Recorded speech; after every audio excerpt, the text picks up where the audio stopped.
Emotional story in Hindi. एक माँ की ममता।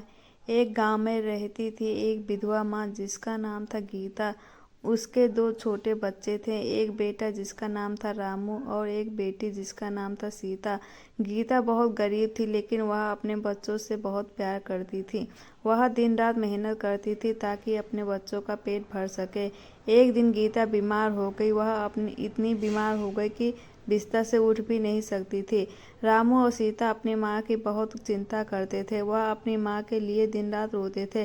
गीता के पड़ोसी उन्हें खाना देते थे और उनकी देखभाल करते थे।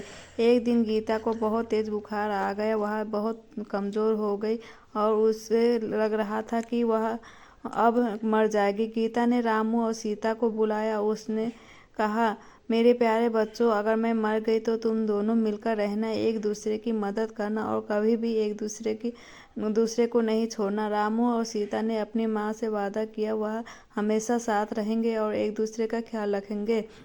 अगले दिन सुबह में गीता की मृत्यु हो गई। राम और सीता बहुत रोए। उनके दिल टूट गए थे। वह अपने माँ के बिना नहीं रह सकते थे। गीता के पड़ोसी और उनके बच्चों को अपने घर ले गए और उनकी देखभाल करने लगे। रामू और सीता अपने पड़ोसियों के बहुत आभारी थे। वह उनके लिए बहुत काम करते थे और उनकी हर बात मानते थे। रामू और सीता अपने माँ को बहुत याद करते थे। वह हर रात अपनी माँ को सपने में देखते थे। वह अपनी माँ से बातें करते थे और उनकी ममता महसूस करते थे। समय बीतता गया और रामू और सीता बड़े हो गए। वह अब अपने पैरों में खड़े हो गए थे। वह अपनी माँ के सपनों को पूरा करने के लिए दिन रात मेहनत करते थे। रामू और सीता अपनी माँ से बहुत प्यार करते थे और वह हमेशा उनकी यादों में रहते थे। उनकी माँ की ममता उनके दिलों में हमेशा बसी रही।